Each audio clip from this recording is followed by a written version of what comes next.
entre la aproximación que estamos haciendo, el control que diseñamos para la aproximación y posteriormente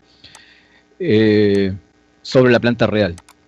Sobre la planta real. Vamos a ver, estudiar esos estudios comparativos y ver las bondades y los defectos que eventualmente pudiese tener esta estrategia, que definitivamente es la más común. Bien, entonces lo que vamos es, les voy a compartir la pantalla. ¿Dónde está eso?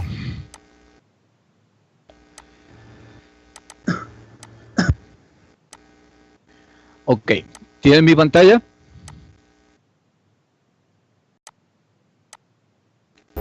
Sí. Ok. ¿Los demás? Sí, ahora sí, profe. Perfecto. Yo he preparado un pequeño script hecho en MATLAB, perdón, en Octave, me voy a cambiar. Aquí tenemos. Primero vamos a describir un poco lo que tenemos en pantalla. Tenemos, bueno, una carpeta, hay dos subcarpetas. Por ahora simplemente me voy a centrar en los archivos con extensión M, que son semejantes a los de MATLAB. He decidido comenzar de una vez de la forma que para mí es la más cómoda de todas. Al principio se hace un poco arduo. Todo lo que vamos a ver hoy, todo se puede colocar dentro de un solo archivo. Sin embargo, yo prefiero separar los procedimientos, las partes en especie de funciones para que quede claramente establecido qué cosa hace cada porción del famoso programa de simulación. Se voy a comenzar explicando el archivo que se llama parámetros.m. Quiero que ustedes se abran una carpeta de trabajo del día de hoy. Con el editor de textos se genera un archivo parámetros.m, crear un archivo de texto parámetros.m, y en él vamos a colocar dos cosas muy simples. Voy a abrirlo. Hay un comentario. La primera línea que comienza con el tanto por ciento es un comentario, dice planta.parámetros para mantener una guía. Luego hay dos líneas, k igual 6.6 y t igual 10.9. Los valores los escogí absolutamente de forma arbitraria. Lo que intento con esto decir es que son los parámetros de una planta de primer orden, de la cual lo obtuve mediante los procesos de identificación, y de todos los modelos que probamos, el que más se acercó al conjunto de datos era esta. Normalmente esto no sucede, normalmente los modelos de primer orden puro, sin tiempo muerto, no se aproximan muy bien a los datos, a menos que específicamente el modelo sea de primer orden, pero como ya he comentado muchas veces, la mayoría de los sistemas en la industria no son de primer orden. Bien, entonces, construyanse un archivo parámetros.m de tipo texto, con el editor, con el bloc de notas, con el WordPad, con cualquier herramienta de ese tipo, que solamente tengan estas dos líneas. Y me avisa. ¿Me escucha, profesor? Aló. ¿Aló? ¿Escucho? ¿Se escucha? Yo sí escucho. Era probando. Sí, ya. Yo creé ya el documento. ¿Creaste el archivo? Ok, perfecto. Ok. Yo también. Perfecto, excelente. Vamos a cerrarlo.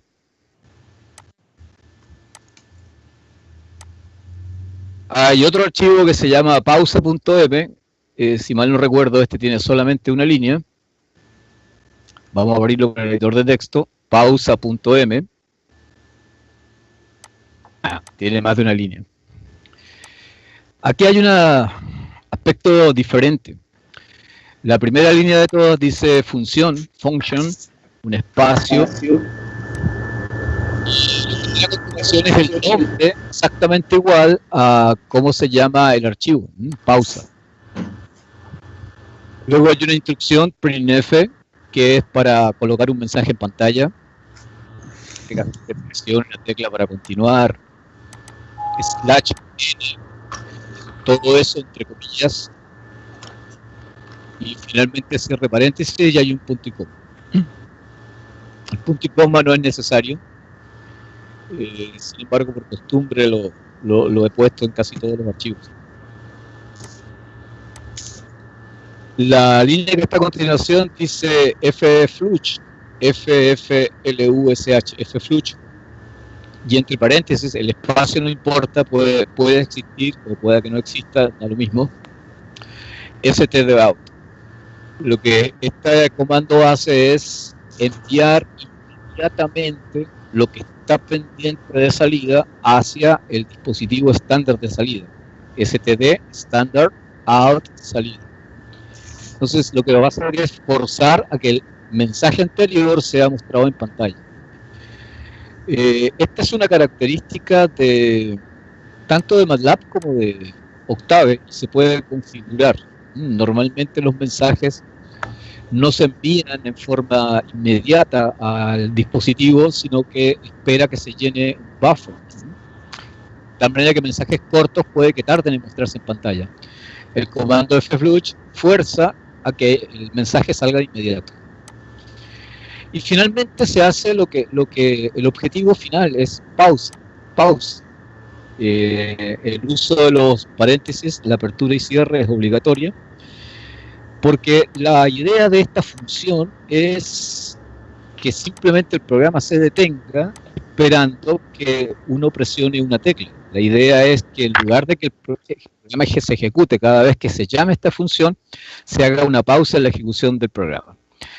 Si recuerdan algo de la práctica que hicimos el lunes pasado, cuando queríamos detener el programa, forzábamos errores, colocábamos A o asteriscos o cosas parecidas en el punto donde queríamos que el programa se detuviese y efectivamente se detenía dando un mensaje de error.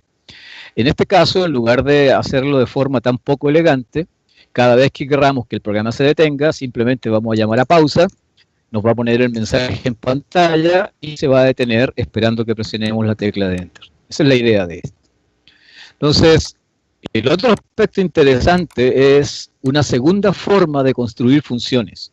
En la clase pasada vimos que podíamos usar un nombre y el símbolo de arroba para crear funciones en línea. Ahora tenemos otra forma, esta es la forma clásica de MATLAB de generar funciones. En lugar de usar arroba y colocar la función dentro del programa que la va a usar, lo colocamos en un archivo separado, encerrado entre las palabras function y end. El end no es obligatorio. El end es opcional e indica obviamente el fin de la función. En el caso en que las funciones están escritas en archivo como este, pues la función finaliza donde finaliza la última línea, punto. Ok.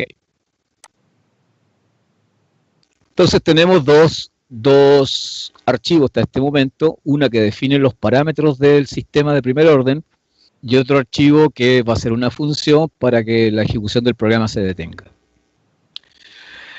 Luego tenemos un tercer archivo que se llama colores.m, en donde hay una serie de definiciones de colores en el formato RGB. Aquí hay una lista inmensamente larga, pero por favor definan solamente 2 o 3 colorcitos, es suficiente. Pueden usar ejemplos que vimos en la clase anterior, que se los envié, cortar y pegarlos. No está definido como función, de tal manera que se va a llamar solamente una vez. Y a diferencia de la clase anterior, en la clase anterior lo definimos sin usar las 3 primeras letras, call, punt y el punto que está puesto ahí. En este caso lo que estamos construyendo es una estructura de datos que se llama call, que internamente call va a almacenar con un nombre cada una de las combinaciones RGB para definir colores. Entonces definan el rojo, verde y azul, creo que es suficiente para efectos de la prueba de lo que vamos a hacer ahora.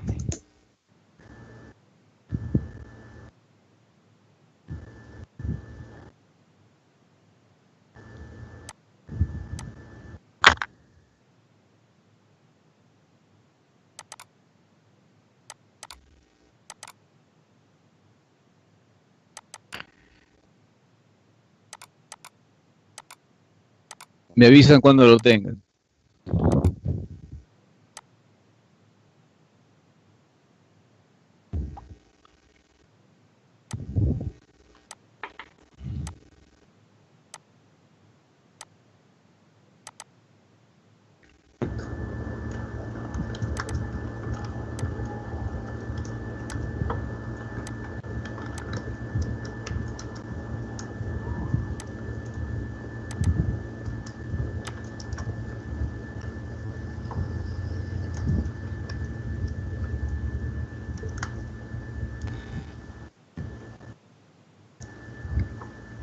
Ya, profe. Ok.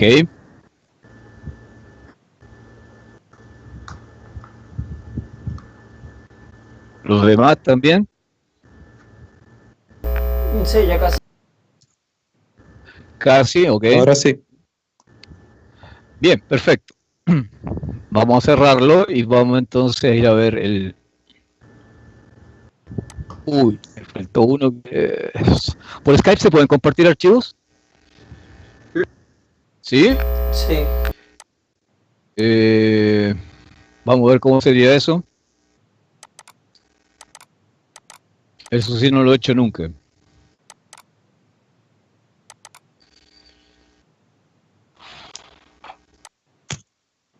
Si me orientan un poco.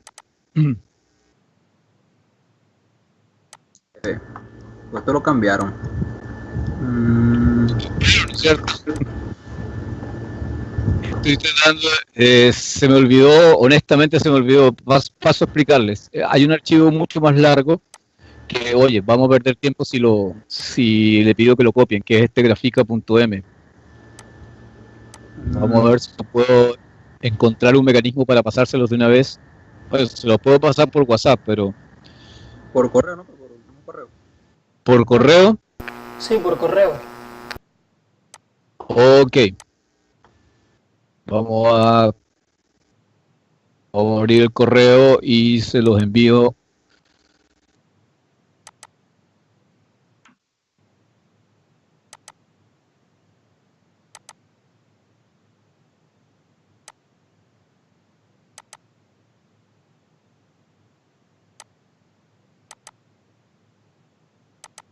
Hay que tener paciencia aquí.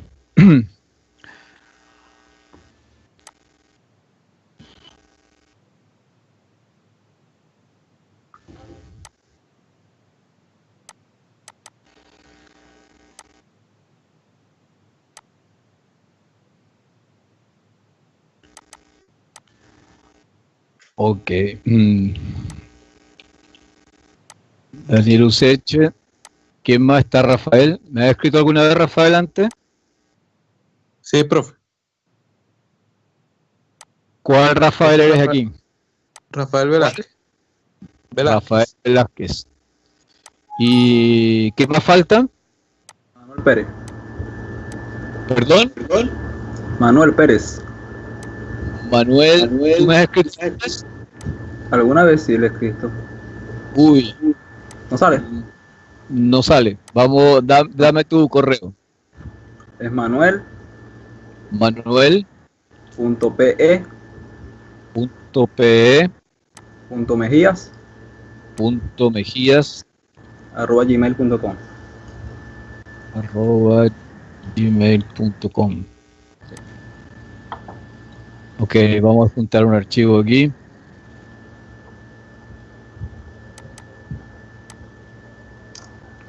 La verdad es que no me acuerdo dónde está agudo, materias, tópicos.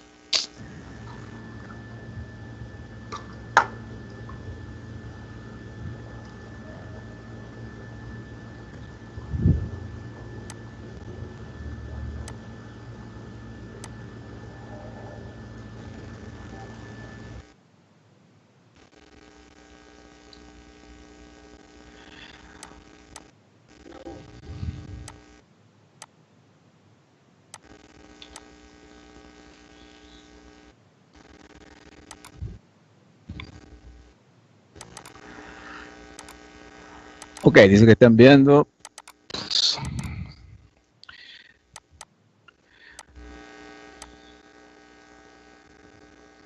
Salió, espero que llegue. Vamos a revisar lo Sí, enviado. ya me llegó a mí. ¿Llegó? Sí. Ok, perfecto. Si necesitamos pasar a otro, usamos el mismo criterio. Bien, regreso entonces. Voy a abrirlo rápidamente, simplemente para comentarlo un poco. Es un archivo bastante más largo.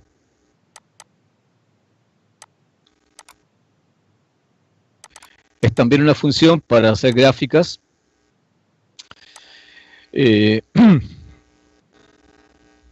Vamos a comentarlo cuando veamos las gráficas, por favor.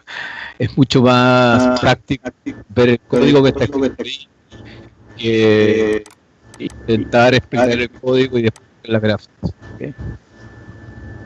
Vamos a cerrarlo por un momento y ahora sí vamos a lo que nos interesa. Hay un archivo p0.m, no se los voy a enviar hasta que ustedes escriban algunas líneas y hagamos algunas pruebas. Bien. Bien, se llama p0.m, pueden ponerle cualquier nombre, es el archivo principal de este programa. Lo que nos interesa es que vamos a hacer pruebas de escalón sobre la planta que teníamos definido en la planta en el archivo parámetros. Entonces, las primeras líneas ya estuvieron comentadas en la clase anterior: close, clear, CLC, warning, more, etc. La instrucción de cargar la biblioteca de control, el pkg load control, también lo vimos en la clase pasada. Vamos a definir dos variables globales. Como tenemos diferentes archivos para procesar la misma información, una de las formas de poder compartir las variables, en este caso los dos parámetros del modelo, K y T, la ganancia y la constante de tiempo, es definirlas como variables globales. Entonces las variables globales se definen con la palabra global, indicando que eso está definido en alguna parte de la ejecución y que por ahora simplemente las voy a asumir como ciertas. Entonces le digo, hay dos variables, una llamada K y otra llamada T, no se usan comas para separarlos, se usan espacios. ¿Okay? Ya sé que esa está definido en el archivo de parámetros, en todo caso. A continuación, ejecuto el comando parámetros. El comando parámetro lo que hace es ejecutar todas las instrucciones que están en el archivo parámetro. En el archivo parámetro hay dos, vamos a abrirlo para recordar, hay solamente dos instrucciones: K y T. K igual 6.6 y T igual 10.9. Okay. Entonces, en este momento se han cargado los parámetros y las variables K y T asumen valores numéricos. Luego defino el modelo continuo. Y para poder definir el modelo continuo, hago uso de la variable simbólica S, explicando en este caso de que S va a ser usado en las funciones de transferencia, TF, Transfer Function, como un carácter, comillas simples, como un carácter simbólico. Y a continuación se define el modelo. GS lo llamé, en lugar de llamarlo solamente G, es K entre tau por S más 1. La ganancia dividido entre la constante de tiempo por el carácter simbólico S, que para nosotros es la variable laplaciana, más 1. Y ahora tenemos definido nuestro modelo de primer orden. A continuación se prueba el modelo. El comando figure, que puede estar colocado en una línea separada, abre una ventana de graficación y a continuación le aplica un escalón unitario, el comando step, le aplica un escalón unitario a la planta GS, al modelo continuo, y llama al comando pausa. El comando pausa va a poner un mensaje en pantalla indicando que por favor pisen una tecla. Lo que me interesa es detener la ejecución del programa y que la figura quede abierta y la podamos apreciar con calma. Vamos a ejecutar hasta aquí. Voy a abrir. Ya les doy tiempo para que copien hasta ahí. Vamos a abrir un terminal, vamos a llamar a Octave.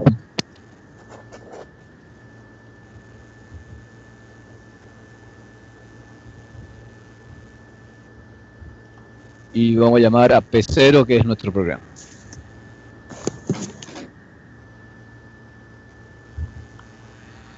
Ok, fíjense que se abrió una ventana de graficación, me pone un título que es la respuesta al escalón, hace la gráfica del escalón aplicado a la planta, coloca la leyenda, automáticamente él dibujó hasta 60 unidades de tiempo, hizo el cálculo arbitrario y supone que 60 es el tiempo de estabilización del sistema. Si miramos la pantalla de trabajo, el área de trabajo, está el mensaje del comando pausa. Presione una tecla para continuar.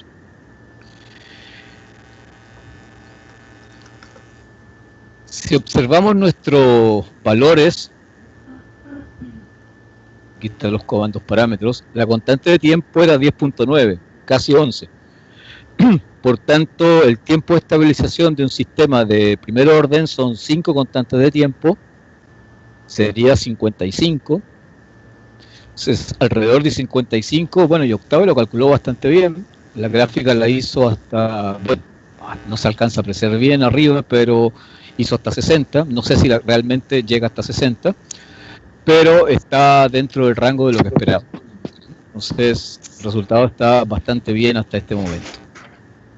Un solo punto de inflexión, comienza en 0 y no hay ninguna dificultad con eso. Vuelvo al programa. Se los voy a enviar por correo. Se los voy a enviar por correo para que no escriban tanto y podamos avanzar con un poco más de detalle en las otras cosas que me interesan. Vamos a escribir correo nuevamente.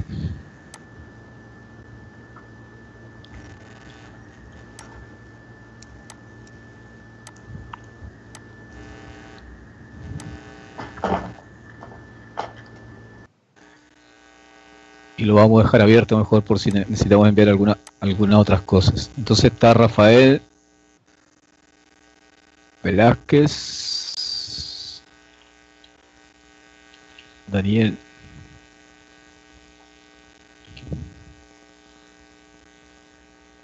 y el otro, ¿cómo era? Manu.pe. No. Mejías. Manuel completo. Manuel. @gmail.com, ¿no? Y vamos a ponerte de una vez en los usuarios para no estar escribiendo tanto. Segunda X.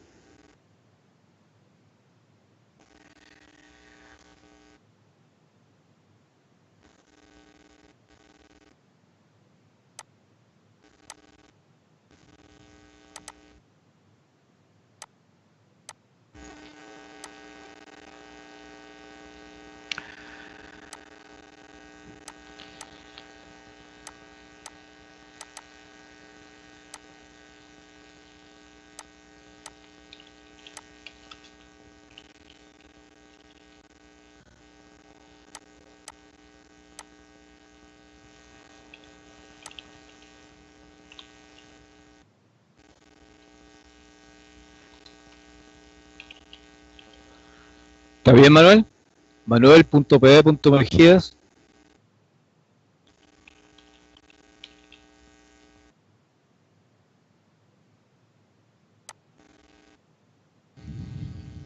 Sí, está bien.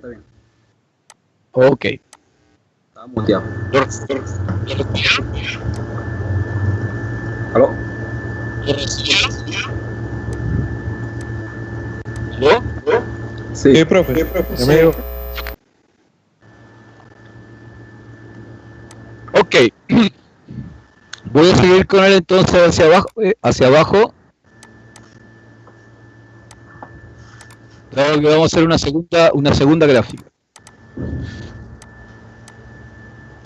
Lo que quiero en este caso es poder dar algunos atributos a la gráfica, dado que como se apreció, bueno, no está mala, pero es bastante simple. Si quiero jugar con los parámetros, puedo ir directamente, como lo hicimos en la clase anterior, con el comando plot y definir anchos de línea y cosas de ese tipo. y cada vez que lo vaya a usar, pues repetir todo el conjunto de instrucciones. Ahora lo vamos a hacer de una forma un poco más general. La idea de complicar un poco la programación es simplemente para que se queden con una herramienta que les permita hacer diversidad de formas gráficas de una manera bastante más profesional. Entonces, vamos a usar el comando step nuevamente, en la línea que dice con mayor control sobre la gráfica.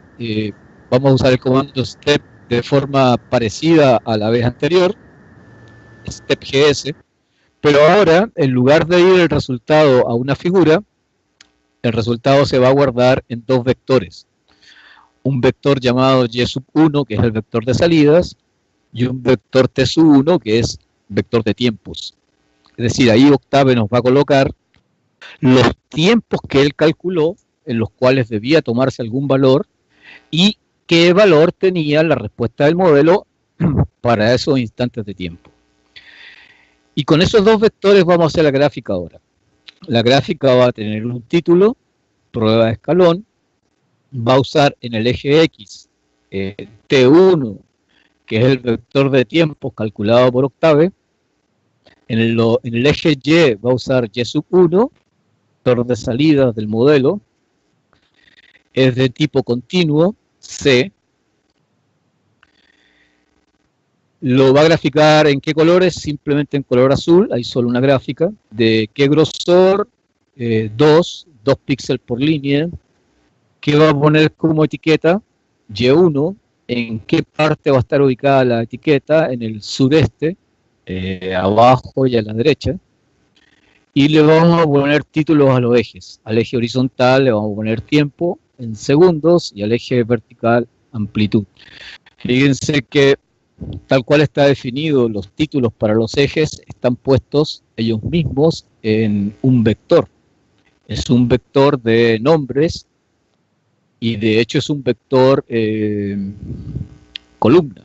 Tiene una columna, perdón, vector fila y dos filas. Y luego vamos a llamar al comando gráfica, que es el primer archivo que les pasé. ¿Y qué va a recibir gráfica como parámetros de entrada? G. ¿Y qué es lo que es G? Todo lo que escribimos con anterioridad. El título, los valores, el tipo de gráfica, el color, etcétera, etcétera, etcétera.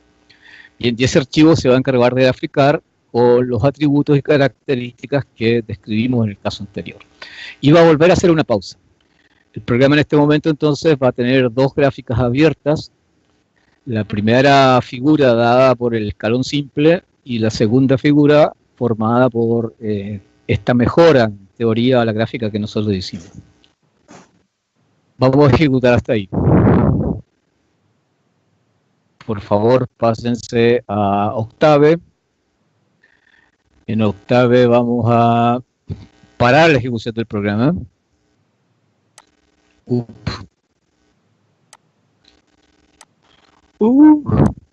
Paré demasiado, abortó. Vamos a llamarlo de nuevo.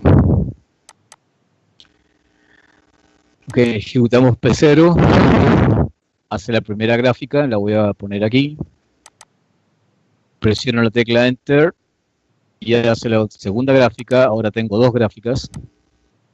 Voy a colocarla una al lado de la otra. Bueno, en realidad la figura mejoró, en mi criterio, bastante.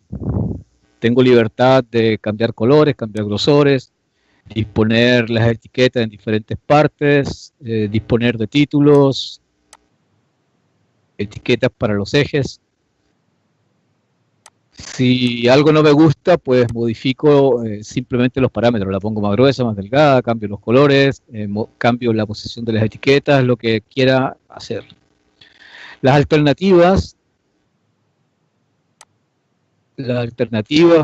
por ejemplo, para el color azul, lo puedo cambiar por cualquiera de los colores que hayamos definido en nuestro archivo de colores. Abro el archivo de colores.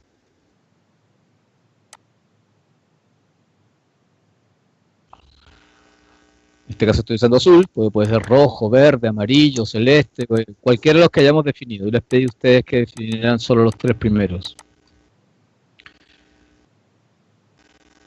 Por ahora, el tipo C define gráficas de forma continua.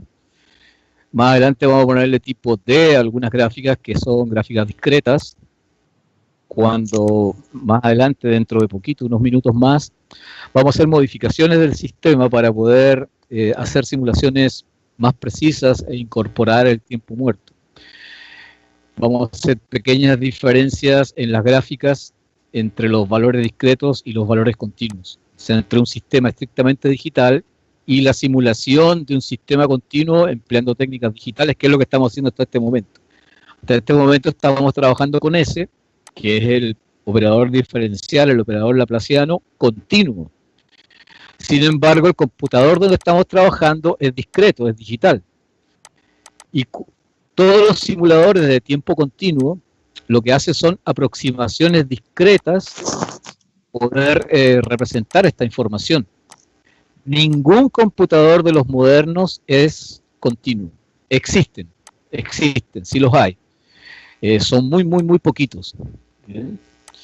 Se usan fundamentalmente para efectos de investigación en algunas universidades, y no es porque sean difíciles de construir, son fáciles de construir, pero es muy engorroso construirlos, son fáciles desde el punto de vista conceptual. Un computador continuo está hecho exclusivamente con amplificadores operacionales, a diferencia de un computador discreto que está hecho con circuitos integrados, con microprocesadores, con CPU y cosas de este tipo.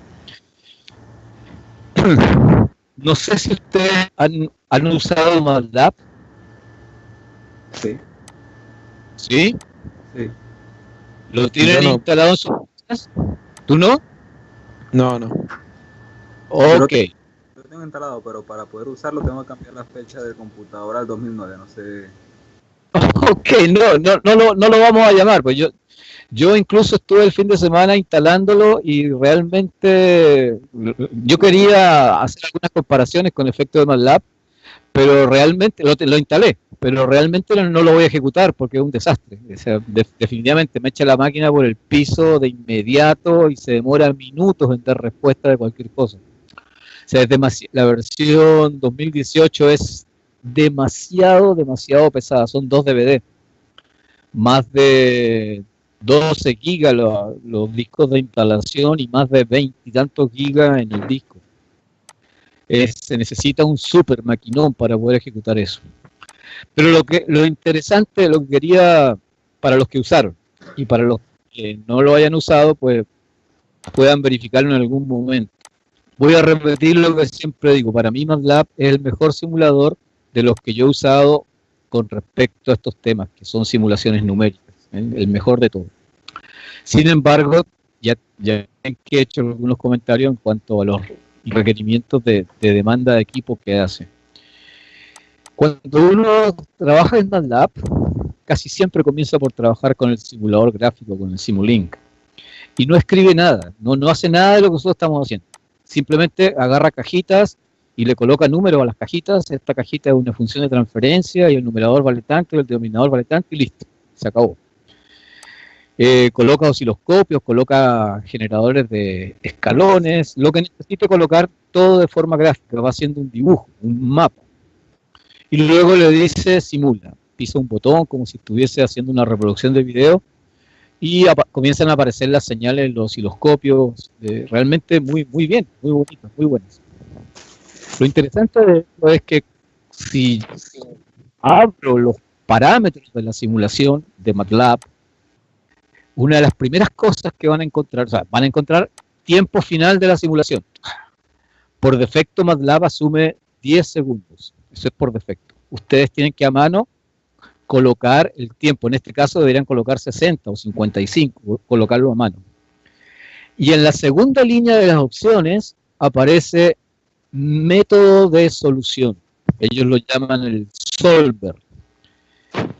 Y si hacen un clic, un despliegue de las opciones que hay en el método de solución, lo que se van a encontrar son, sin exagerar, unas 6 o 7, como mínimo, 6 o 7 opciones distintas de resolver ecuaciones diferenciales por métodos numéricos. Runge-Kutta, Ode, Prince, Kingston, no me acuerdo honestamente de todos los nombres. ¿Para qué hago este comentario? Porque MATLAB y todos internamente utilizan métodos numéricos para hacer aproximaciones discretas, paso a paso, funciones continuas. Entonces, realmente trabajan con sistemas discretos, con sistemas digitales, realmente. Lo hacen de forma automática y lo hacen por defecto con lo que ellos consideran mejor. Una de las primeras cosas para hacer buenas simulaciones en MATLAB es colocar el método que van a usar.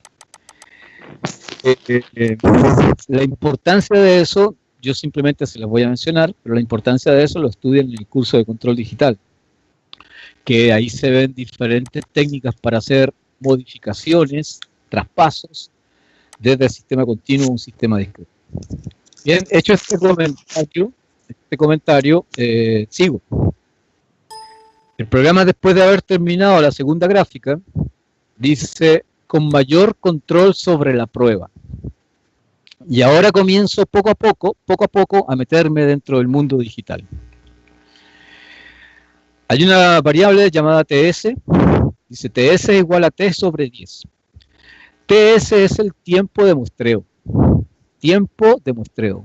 Cada cuánto tiempo voy a ir a tomar una muestra de la salida del modelo. Y yo usé T sobre 10, la constante de tiempo partido entre 10. Quiere decir que si mi gráfica total va a tener 5 constantes de tiempo, voy a tener 50 puntos en la muestra. 50 puntos en total, dado que el sistema estabiliza en 5 constantes de tiempo. ¿Qué número debe ponerse ahí? No existe receta de cocina. No existe. La gente que estudia comunicaciones digitales tiene una aproximación cuando las señales que está estudiando son señales periódicas.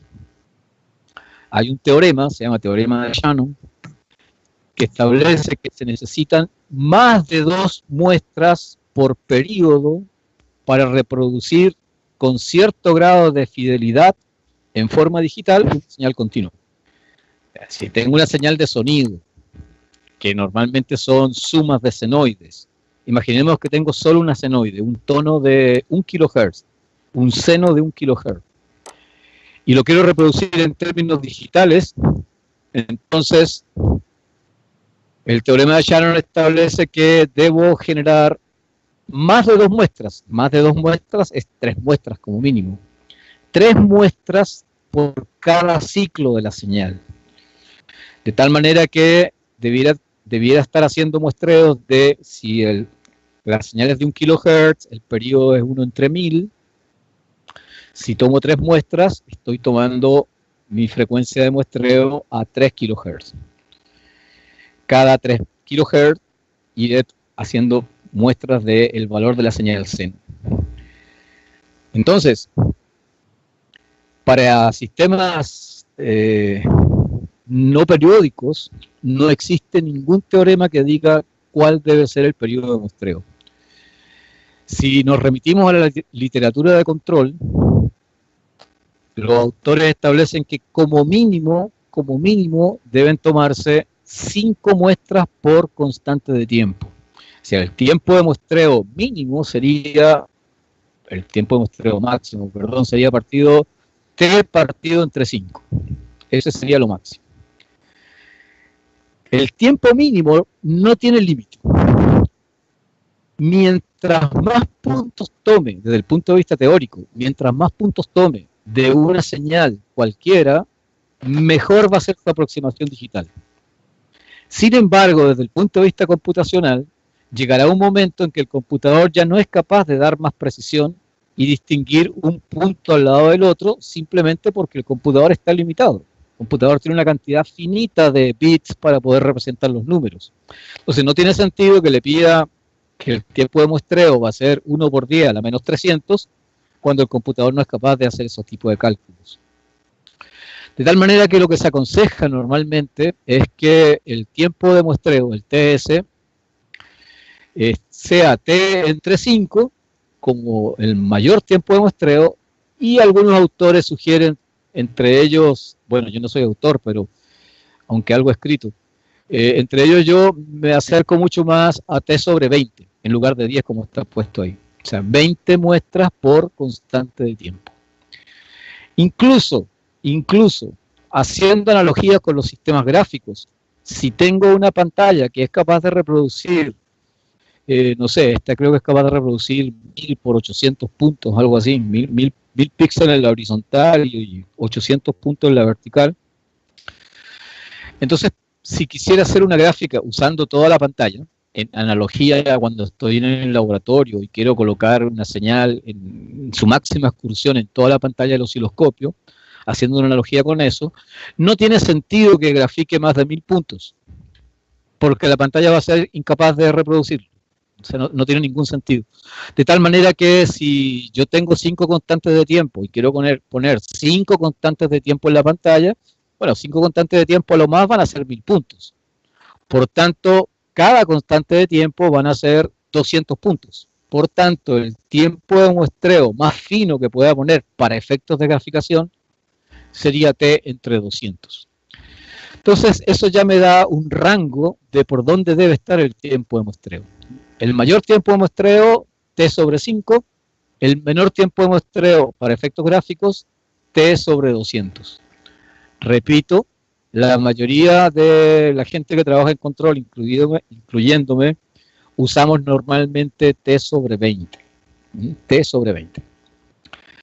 Bien, dicho todo esto de forma bastante larga, y me detuve, porque esto es vital. Los sistemas discretos pueden desestabilizarse si sus controladores están calculados con tiempos de muestreo errados. Demasiado cortos, sobrecarga computacional. Demasiado largos, ineficiencia en el modelo. ¿Okay? Entonces, con este parámetro hay que jugar, hacer variaciones y ver los efectos que eventualmente puede producir sobre el sistema controlado, el tiempo de muestreo. Debería haber puesto eso en negritas, en letras grandes, pero este no es un procesador de texto, es un editor de texto. Bien, a continuación hice hincapié de que cuando aplicamos el comando step, Octave automáticamente calculó el tiempo total de la muestra, automáticamente. En este caso nosotros se lo vamos a dar de forma manual y voy a decirle que el tiempo sobre el cual va a ser la prueba, llamado t, el tiempo t, va a comenzar en 0, a incrementos de tiempo de muestreo, a pasitos de tiempo de muestreo, hasta llegar a 6 veces la constante de tiempo. Puede haber puesto 5, en este caso puse 6. Entonces vamos a graficar hasta 6 constantes de tiempo. Y vamos a volver a hacer uso del comando step aplicado sobre la planta, pero ahora con el tiempo que nosotros establecimos, con este vector de tiempos. Y va a generar una gráfica un vector Y2. Con estos resultados, con el tiempo definido y con los datos de salida de la prueba del modelo, entonces vamos a llamar otra vez al comando de graficación. Vamos a usar ahora como eje X el vector de tiempo que acabamos de definir, como eje Y el vector de la segunda prueba de escalón. Vamos a ponerlo en color rojo y vamos a mandar la gráfica a G. Todos los parámetros G. Y el título y todas esas cosas, bueno, el título está tomado desde acá. Fíjense que lo que yo cambié ahora fue que Gx anteriormente era T1, el tiempo calculado por Octave, ahora Gx va a ser el tiempo definido por nosotros. La salida Y, antes era la salida de Octave del primer step, ahora es Y2, la salida del segundo step. Y el color antes era azul, ahora lo puse en rojo. Y voy a darle estos nuevos parámetros a la gráfica. Lo que no cambié va a ser usado igual. No cambié el título, no cambié que era de forma continua, no cambié los grosores, no cambié la etiqueta, no cambié la posición, ni los títulos sobre los ejes. Bien. Entonces, voy al programa y voy a ver qué está sucediendo con los resultados. Voy hasta el programa, presiono Enter para la pausa, y ahora tengo 3 gráficas. La última gráfica en color rojo, la gráfica anterior en color azul, y la primera gráfica de todas en el color automático que definió Octave. Voy a dejar estas dos. Bueno, ¿se aprecian diferencias visualmente? No. El eje horizontal de forma automática ahora quedó en 70, el eje gráfico. Sin embargo, ¿hasta qué valor nosotros de tiempo graficamos? Hasta 6 veces la constante de tiempo. Y si la constante de tiempo era 10.9, digamos 11, hasta 66 aproximadamente. Aquí está, casi 66. Y bueno, automáticamente decidió 70.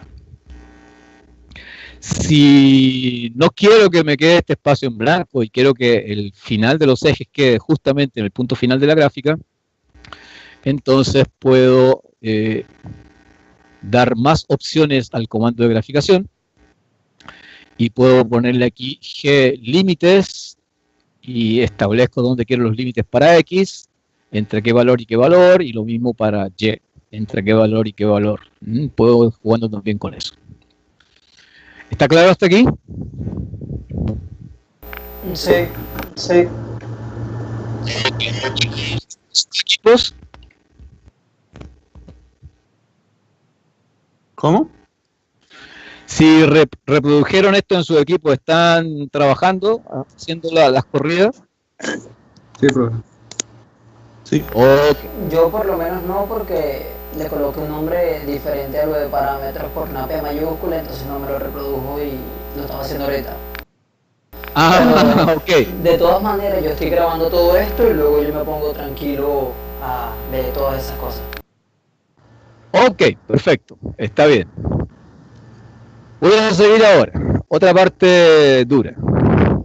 Dura digo porque, bueno, esto no se hace con los simuladores gráficos. Probablemente, no me comprometo, pero probablemente pueda que para la próxima clase instale un simulador gráfico que es mucho más liviano. Es más feito que MATLAB, pero es mucho más liviano que MATLAB. Voy a hacer pruebas con él antes. Porque para la parte de enseñar cosas de los objetivos de control, que es lo que he dejado explícitamente, dije la filosofía de control, qué es lo que quiero controlar, qué es lo que resultado que quiero obtener, los simuladores gráficos son realmente muy buenos. Para acercarse a la parte de implementación del control, o sea, acercarme ya a la programación final real que va a tener el computador de control trabajando en la verdad, este tipo de trabajo que estamos haciendo es el que se necesita, el apropiado. Acercarme a la interpretación digital, porque finalmente es un computador digital el que va a hacer el trabajo. Okay. Sigo entonces. Voy a darme a la tarea de pasar la aproximación continua que estamos trabajando en S, nos vamos a pasar a un modelo discreto. La variable discreta se llama Z, normalmente, variable Z. Y el procedimiento para hacer la transformación desde S hasta Z se llama transformada Z. ¿Dónde se estudia eso en la universidad? Bueno, en el caso nuestro, en la UDO, en el curso de control digital. ¿No hemos visto control digital? Bueno, si no lo hemos visto, tampoco nos vamos a morir por eso. Es realmente, desde el punto de vista operativo, es muy fácil. Y desde el punto de vista conceptual, lo que interesa fundamentalmente son dos cosas. Uno, la que ya me detuve bastante tiempo, la definición del tiempo de muestreo. Eso es vital. Y el otro aspecto, perdón, es la estabilidad. La estabilidad es un aspecto muy importante en el proceso de transformación. Un sistema que en S, desde el punto de vista matemático, es estable, si lo transformo mal a Z, no solo por el problema del periodo de muestreo, sino que por la técnica de transformación, puede que también lo inestabilice, o si no lo inestabilizo, puedo que tenga resultados inapropiados. Okay. Entonces yo voy a hacer mención, a manera de comentario, que hay 4 formas, realmente son 3, hay 3 formas clásicas para hacer la transformación desde S hasta Z. Hay más de 4, que realmente hay más de 4. Hay una forma genérica que son unas integrales, unas cosas así, no me voy a meter en ese campo. Básicamente consiste en sustituir dentro del modelo la S por algo que tiene Z. Y aquí hay algunos breves comentarios. La primera forma de transformación, la más común, una de las más simples y la que más se usa, es la transformación ZOH. La integración ZOH se llama formalmente integración rectangular hacia adelante. Desde el punto de vista práctico de cómo se hace en la realidad, y de ahí viene su nombre, se llama sample and hold, que es muestra y retiene, bien, ZOH. O sea, si yo tengo una señal continua, imaginémonos un poco, lamentablemente instalé una pizarra blanca, pero no me funcionó para usar mi tablet como pizarrón y poder ir escribiendo. No lo pude poner a caminar, tengo que revisar eso, a ver si para la próxima semana solucionó eso también. Pero básicamente, imaginémonos, lo invito a pensar un poco. Voy a usar esta gráfica. Aquí tengo mi gráfica continua, entre comillas, continua. Esta es mi señal continua. Lo que voy a hacer desde el punto de vista discreto para discretizar es, voy a ver qué valor tiene aquí en este instante de tiempo, qué valor tiene 0,4, 0,6 dice ahí, no, 0,34, ok. 0,34 para el tiempo 0,6, entonces guardo. 0,6 es el tiempo, 0,34 es el valor. Luego avanzo una constante de tiempo, avanzo un tiempo de muestreo, TS, un tiempo chiquitico, avanzo aquí. Y ahora tengo otro valor de tiempo, 1.4, y otro valor de la amplitud, 0.7. Lo guardo en la segunda posición de mis datos. O sea, construyo lo que les pasé a mano, lo que les pasé como archivo de prueba. Tiempo, valor, tiempo, valor. Eso no son tiempos continuos, son tiempos discretos. Son tiempos que avanzan y luego hay un espacio, avanzan y hay un espacio, avanzan y hay un espacio. ¿Ok? Eso es lo que estoy haciendo. De tal manera que si grafico en términos exactos, en lugar de hacer una gráfica continua, porque aquí tengo un punto y acá tengo otro punto, y lo que ha hecho el graficador es hacer una interpolación y tirarme la línea roja entre dos puntos de datos. Eso es lo que realmente está haciendo Octave, y lo hace cualquier simulador. Pero si yo le digo que la gráfica no es continua, sino que la gráfica es discreta, entonces él debería hacerme como una escalera. ¿Conozco este valor aquí? Sí. No conozco ningún otro valor hasta el nuevo punto, por tanto, hago una escalera y subo. Aquí conozco un nuevo valor, lo retengo y subo. Muestreo, retengo y subo. Muestreo, retengo y subo. Y voy construyendo una escalerita. Eso se llama una representación discreta de la señal. Para que la representación discreta sea buena, la escalera debe ser, el peldaño de la escalera debe ser lo más pequeño posible, tanto en ancho como en altura. Por eso mientras más puntos haya es mejor, hasta que computacionalmente no produzca desastres. ZOH es una forma. Dado un modelo en S, donde esté la S, la sustituyo por Z-1 partido entre TS. Listo, eso es todo. Se acabó. Ahora tendría un modelo en Z. Pero no es la única forma de hacerlo. No es la única forma de hacerlo. Hay una forma adicional, se llama twisting, pre-warning, bilineal, simétrica, que en lugar de hacer un peldaño simple, hace un peldaño por el medio de la gráfica. Me explico. En lugar de hacer una muestra y avanzar hacia la derecha y luego subir hasta el siguiente valor y avanzar a la derecha y subir hasta el siguiente valor, aquí lo que se hace es, me paro en un punto y trazo un peldaño hacia la izquierda y hacia la derecha. Subo hacia la izquierda de la señal, un peldaño hacia la derecha de la señal. Subo hacia la izquierda de la señal, un peldaño a la derecha de la señal. Es decir, ahora voy con la gráfica original por el centro de la escalera. Antes iba por la derecha de la escalera, ahora voy con twisting por el centro de la escalera. Y con la backward, perdón, voy por delante, por la izquierda de la escalera. Subo a la derecha, subo a la derecha, subo a la derecha, subo a la derecha. ¿Cuál es la mejor? Pues no hay mejor. No hay mejor. Cada una tiene sus potencialidades y sus desventajas. La potencialidad de la primera, de la ZOH, es que es muy fácil de hacer con electrónica. Y de hecho, la inmensa mayoría de los instrumentos que hacen conversión de análogo a digital usan ZOH, porque es muy fácil hacerlo en electrónica. Se necesitan un par de amplificadores operacionales y una resistencia de condensadores y listo, se acabó, eso es todo. La Tustin es un poquito más compleja de construir desde el punto de vista electrónico, pero tiene la ventaja de que es la más equilibrada.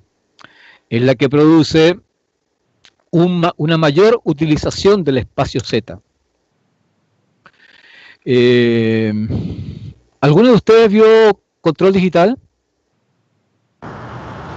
Yo me inscribí, pero no. La cerraron. Ok. Voy a tratar de... No tengo la gráfica a la mano y buscarla seguramente me demoraré mucho. Pero básicamente, ojalá me puedan seguir en lo que voy a decir. Las representaciones de S en un plano, ese es un plano, ¿no es cierto? Ese es el plano complejo. El eje horizontal, bueno, voy a usar esto que está cuadriculado. Olvidémonos un momento de la línea roja.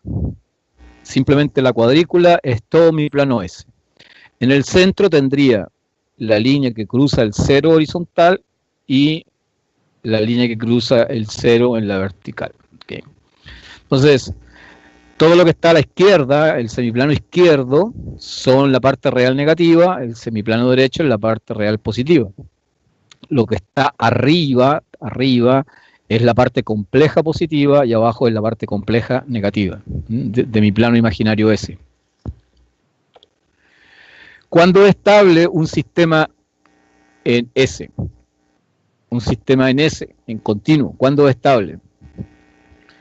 Cuando los polos del sistema están a la izquierda, en el semiplano izquierdo.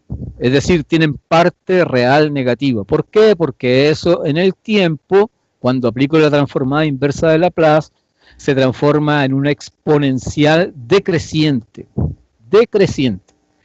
Si me quedase algún polo del sistema a la derecha, estaría produciendo una exponencial creciente. Eso querría decir que sin aplicar la energía al sistema, la respuesta continuamente estaría creciendo. Y eso se llama un sistema inestable. Entonces la estabilidad en S estriba en que todos los polos estén en el lado izquierdo del sistema. Cuando se hace la transformación Z, uno hace una especie de juego, toma el eje vertical en el infinito, la puntica del eje vertical en el infinito, y la puntica del eje vertical en el menos infinito, y las encierra en un círculo hacia el lado izquierdo. Bien, la transformada ZOH hace que el círculo que se cierra se desplace una unidad a la derecha. Es decir, que eventualmente pudiesen producirse transformaciones inestables. La transformación Tustin hace que el círculo quede completamente en el lado izquierdo, de tal forma que con Tustin, siempre que el sistema sea estable en S, va a producir un sistema estable en Z. Y la transformación Backward lo que va a producir es muy pocos sistemas inestables, pero con pérdida de la ganancia. La ganancia del sistema se va a ver reducida, se va a ver minimizada. Entonces backward realmente se usa menos. Y además que implica usar adelantos de tiempo, que es un problema difícil de hacer en computación. Matemáticamente es muy simple, gráficamente es muy simple, pero computacionalmente es imposible. Imposible. Entonces backward también se ve limitado en que no es capaz de representar todos los sistemas en S. Todos los sistemas de S no son representables en Z mediante backward. Entonces realmente las transformaciones se van reduciendo a las dos primeras, a la ZOH por su facilidad de implementación y a la Tustin por su estabilidad final y que no produce distorsiones muy severas. Básicamente esos dos. Hay otras más, puse ahí otra que se usa eventualmente, se llama MPZ, que es un procedimiento de hacer sustituciones con logaritmos neperianos y cosas parecidas, se usa en la industria muy poco. ¿Cuándo se usa? Cuando las otras tres no funcionan o no dan buenos resultados, se intenta con esta a ver qué tal va la cosa por ahí. ¿Ok? Para efectos prácticos nuestros, una vez hecho todo este enredo que dije, pues simplemente esto se reduce a un solo comando, igualito en MATLAB que en Octave. El comando se llama C2D, de continuo a discreto. Voy a generar un sistema que lo voy a llamar GD1, que va a ser un sistema discreto, a partir del sistema continuo GS, usando el tiempo de muestreo TS y la transformación ZOH. Y para efectos de probar qué diferencias se producen, voy a hacer un segundo sistema discreto usando Tustin.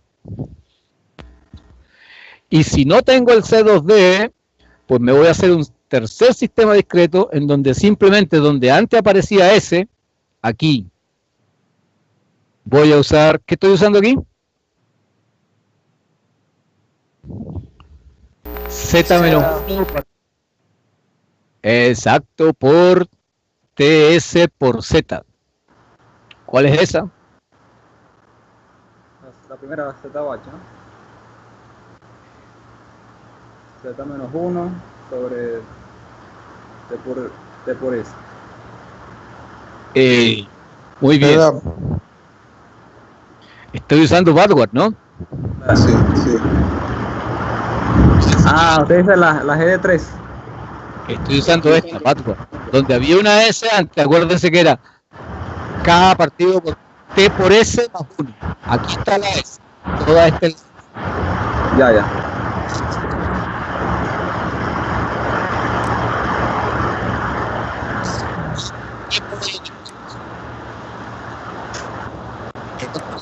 Te voy a pedir la respuesta al escalón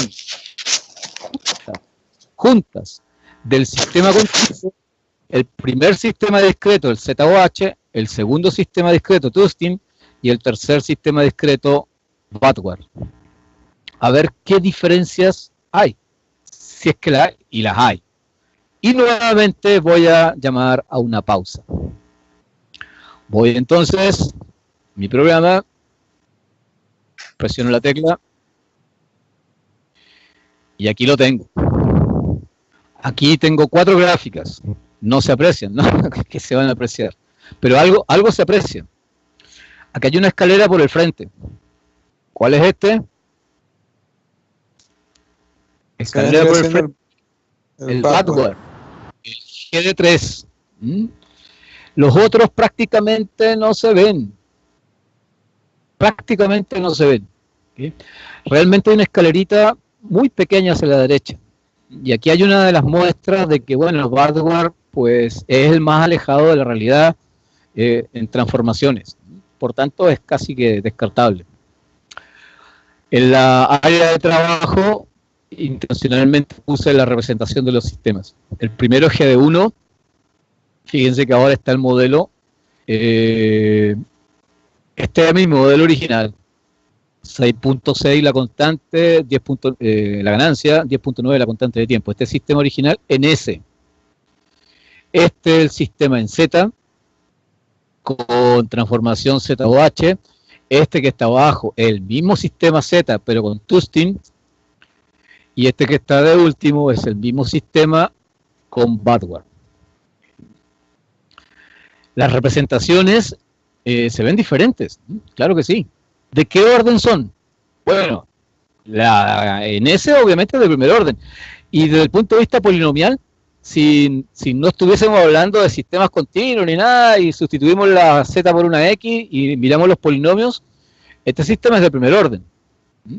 Tendría X a la 1, Z a la 1.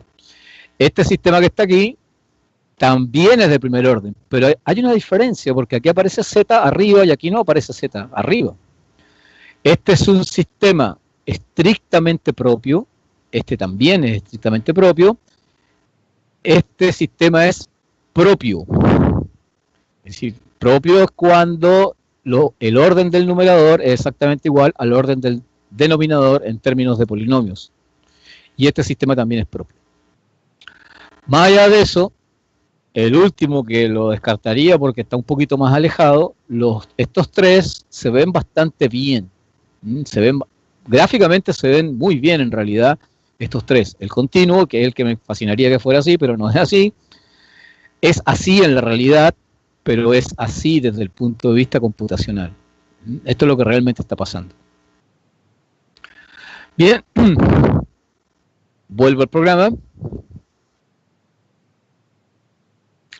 Lo que hice ahora a continuación, después de hacer la figura, fue repetir las pruebas de escalón, pero en lugar de hacer las gráficas, estoy guardando simplemente las salidas. Anteriormente, cuando estaba trabajando en ese, voy a subir, guardé aquí, guardé la salida y el tiempo, porque aquí yo no había definido ningún tiempo, lo estaba calculando Octave, entonces le pedí que me guardara el tiempo para saber cuál era, y la salida, y la grafiqué como la gráfica número 2. Aquí no le pido que me dé el tiempo, porque el tiempo ya lo definí yo. El tiempo lo llamé T. Entonces le estoy diciendo, dame la prueba otra vez del modelo discreto 1 contra el tiempo del modelo discreto 2 y del 3. Y ahora voy a hacer la gráfica a mi gusto. ¿Usando qué? Usando el comando grafica. ¿Cuál va a ser el eje Y? Bueno, el eje Y va a tener 4 gráficas. Y2, que es la respuesta del sistema continuo, Y1, Y2, Y3, que son las respuestas de los sistemas discretos. ¿Cómo voy a graficar? La primera es de tipo continuo. La segunda, tercera y cuarta son de tipo discreto. Por eso están las D. Voy a ponerle etiquetas a cada una de las gráficas. Continuo para la primera, ZOH la segunda, Tustin y Badware, respectivamente. En colores azul, rojo, verde y naranja, con grosores de las líneas 2, 2, 2, 2, todas del mismo grosor, y al mismo comando de graficación le voy a pedir ahora que me grafique esta nueva G. Vamos a ver eso.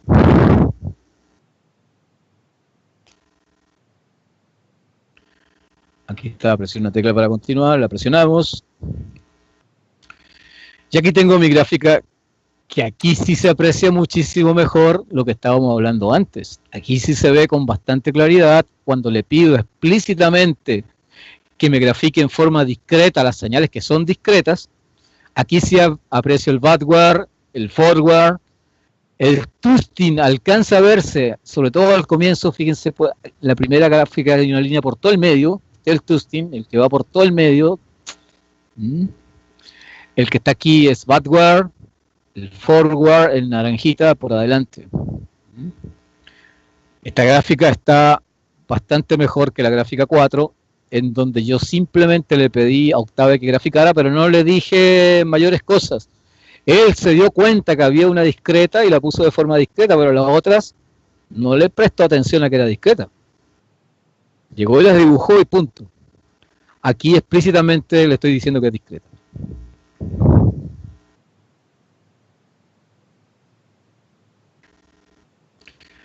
Y finalmente en esta, la última gráfica de este sistema es que me grafique la diferencia que existen entre los distintos modelos.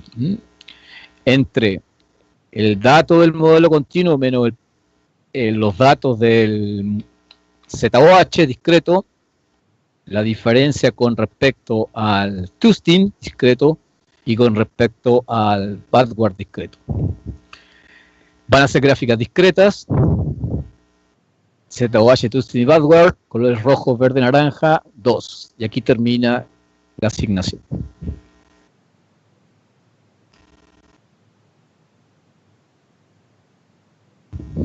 Pregunto ahora, ¿cuál es el mejor modelo?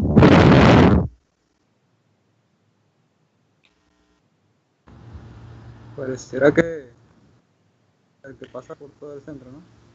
El que está en rojo, ¿eh? Y el que está en rojo es ZOH. Ojo, ojo. Okay. Ya dije, ZOH es el más fácil de construir, pero no es el que produce mayor estabilidad. Pero ZOH es el que produce error cero en los puntos de evaluación. En los puntos de evaluación. Okay. La gráfica me tiende a confundir un poco en la idea, porque definitivamente esto me llevaría siempre a usar Z o H y descartar todos los demás. ¿Okay? Pero, insisto, esa gráfica solo es cierta en los puntos de evaluación. Y por eso, cuando hablamos de sistemas de controles discretos, hablamos de que el control realmente es un control parcialmente cerrado, de lazo cerrado. ¿Okay? ¿Por qué? Porque realmente el computador sabe lo que está pasando en la planta solo en el momento en que lee el instrumento. Leí el instrumento que estaba midiendo el voltaje de salida del generador en un instante de tiempo. Ese dato viajó a través del instrumento, a través del sistema de comunicaciones, llegó al computador, el computador lo tomó, hizo unos cálculos con eso y finalmente determinó una acción de control, aplicó la acción de control y mientras tanto el tiempo va corriendo. La planta sigue trabajando, el voltaje del generador está por allá y el computador no se ha enterado nada, él no sabe nada de eso. ¿Hasta cuándo? Hasta el siguiente tiempo de muestreo que vuelve a hacer una lectura para ver qué ha pasado con la última acción de control que él aplicó. Por eso es que realmente el control discreto se cierra solo en el momento en que se leen los instrumentos. Ahí el sistema se cerró. Luego el sistema queda a lazo abierto. Se le aplicó un control y lo dejé ahí hasta el siguiente tiempo. De ahí otra de las razones por las cuales el tiempo de muestreo debe ser lo más corto posible. ¿Para qué? Para no dejar mucho tiempo a la planta sola, que vaya en su dinámica evolucionando sin control, que esa es la verdad, sin control, hasta que vuelva a ser una lectura de la instrumentación. Bien, esta es la primera parte. Sé que es mucho más complicada que haber comenzado con un gráfico en Simulink, obviamente. Pero quería invitarlos a que vieran que, bueno, que no es difícil, que simplemente toda esta parafernalia que hemos montado y las diferentes gráficas, todo eso lo vamos a eliminar. ¿Y con qué nos vamos a quedar finalmente para hacer nuestro trabajo? Nos vamos a quedar con la representación del modelo en continuo, que es como normalmente lo tenemos. Luego el comando para transformarlo a discreto, después que hayamos hecho un estudio exhaustivo del tiempo de muestreo, y ahí sí hay que detenerse. Yo defino mi tiempo de muestreo, una vez que lo haya definido, hago la transformación al sistema continuo, y bueno, y a partir de ahí, las cosas desde el punto de vista computacional y matemático siguen exactamente igual que si estuviésemos trabajando en continuo. Otra de las razones por las cuales insisto en esta parte, y debo reconocer que esta es una limitación del Octave. Octave no tiene forma de representar tiempos muertos para sistemas continuos. No la tiene. ¿Qué se hace en Octave para poder trabajar con tiempos muertos en sistemas continuos? Se hace una aproximación del tiempo muerto. El tiempo muerto se aproxima mediante un juego de polinomios. ¿Pero qué problema produce eso? El problema que va a producir eso es que si yo establezco una aproximación simple, polinomios de primer orden, voy a cambiar el tiempo muerto por un polinomio de primer orden en el numerador y un polinomio de primer orden en el denominador. Por tanto, si el sistema es de primer orden más primer orden en la aproximación del tiempo muerto, definitivamente el sistema se fue a segundo orden. Y la teoría que yo había desarrollado para controles de primer orden, pues no me sirve. Y no me sirve desde el punto de vista computacional porque Octave no es capaz de manejarlo. ¿Ese problema lo tiene MATLAB? No lo tiene MATLAB. ¿Okay? MATLAB es capaz internamente. ¿Por qué? Porque MATLAB es un frontal gráfico con una serie de funciones adicionales, por supuesto, que internamente hace lo que nosotros tenemos que hacer a mano con Octave, que es forzar a que los análisis se hagan en discreto. En discreto no hay ningún problema para la representación del tiempo muerto, ninguno. Y lo vamos a mostrar la próxima semana. Cada vez que se hace una transformación, el tiempo muerto simplemente es una multiplicación por z a la menos Imagínense que el tiempo muerto sea de 1 segundo y ustedes tienen 10 muestras por segundo, que es su tiempo de muestreo, la constante TS, entonces simplemente multiplico por z a la menos 10. Listo, se acabó. Una vez que yo haya hecho la transformación de continua a discreta, multiplico por z a la menos tiempo muerto y solucionado el problema. Tengo mi sistema en z con tiempo muerto y conservo el orden del sistema. O sea, es muy simple realmente desde ese punto de vista. Y esa es la razón que aduce la gente de Octave para no haber metido el manejo de tiempos muertos en sistemas continuos. Bien, la razón es que, bueno, las cosas realmente se hacen en sistemas discretos y en sistemas discretos no hay problema para la representación del tiempo muerto, entonces ¿para qué nos vamos a enfrascar en eso? Desde el punto de vista de la enseñanza, desde el punto de vista académico, sí es una desventaja.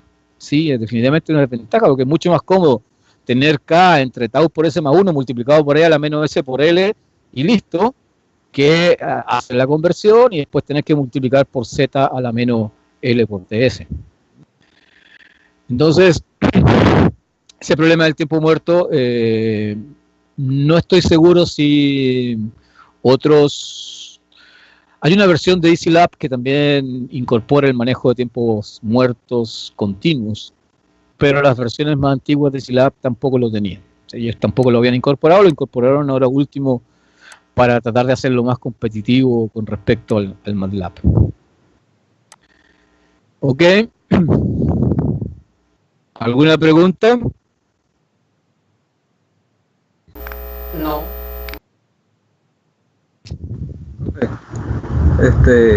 ¿Cuál es el color naranja en la tablita esa que usted puso? Porque yo creo que aquí no corre las últimas gráficas porque no corre por naranja. Vamos a abrir el gráfico de colores para que vean el color naranja. Sí, ¿Dónde está? Ajá. Aquí está naranja. ¿Lo viste? Sí, pusimos rojo. 1, 4 de abajo hacia arriba. 1, 0, 6, 4, 7, 0. Ya lo vi. Hay que ponerlo porque si no, no corre las últimas dos partes. Ya. Ahora sí. ¿Ahora sí? Bueno, esos nombres, bueno, algunos son obvios, pero los puse yo. Ustedes pueden ponerle, no sé si el naranja sea muy naranja, pero ustedes pueden cambiarlo un poquito. Si está muy girado el rojo, le bajan el poco el 1, le ponen 0.90, 0.90, una cosa así. Los nombres de los colores los puse artificialmente. Hay un estándar para nombres de colores en inglés y no están todos los colores. O sea, honestamente, hay cientos de nombres definidos, pero incluso no me gusta mucho usarlos en inglés porque tampoco dicen mucho. O sea, hay algunos colores que son básicos, que están claros, pero hay otros que francamente usan unos nombres que no tienen nada que ver con el color que finalmente generan. Bien. Hay todo un estudio visual y psicológico acerca del uso de colores. Otra vez me voy a salir del tema para variar un poco. Y creo que este va a ser mi último comentario. Me están, disculpen, 10 segundos. Tengo aquí un mensajito.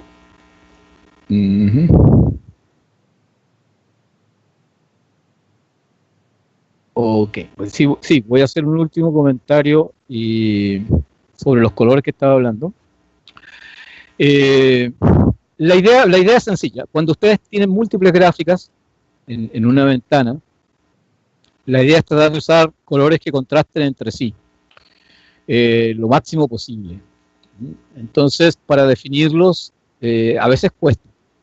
Pero hay una serie de programas que ayudan muchísimo al manejo de colores. Les puedo mostrar, voy a mostrarles uno.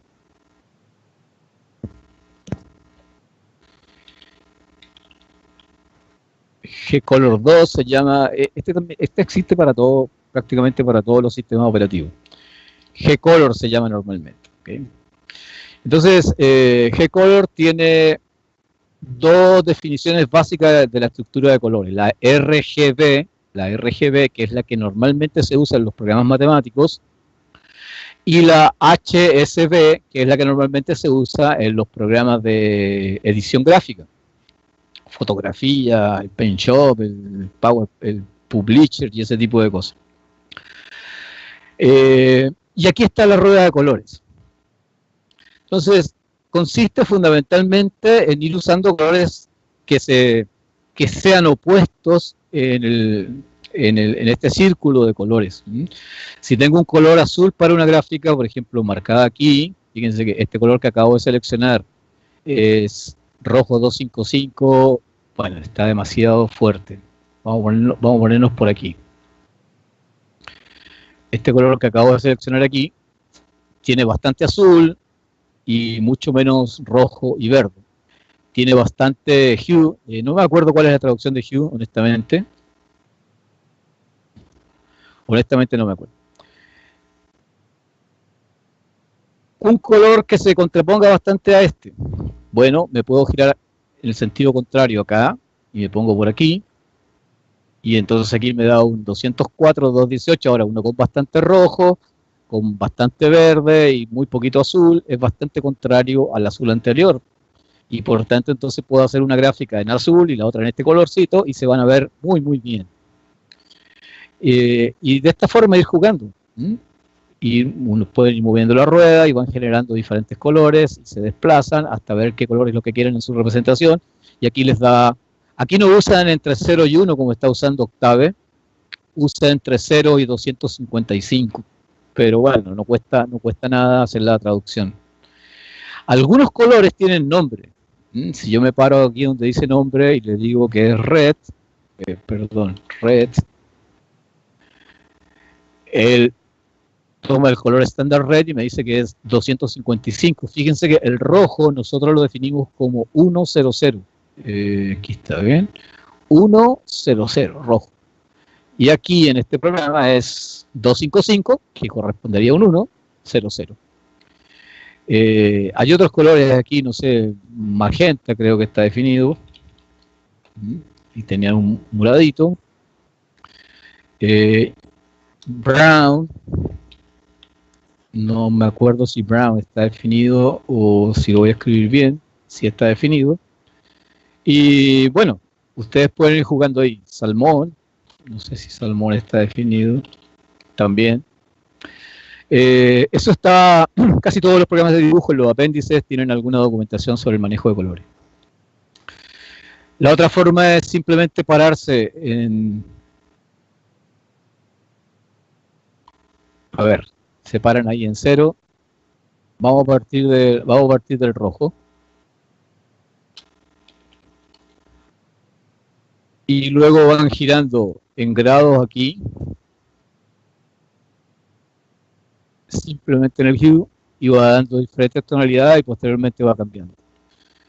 Como es un círculo de 360 grados, si tienen una gráfica con 4 colores, cambian simplemente 360 entre 4, 90 valores para cada color. Entonces, uno queda en 0, el otro en 90, 180, 270 y van dando colores bastante contrastados.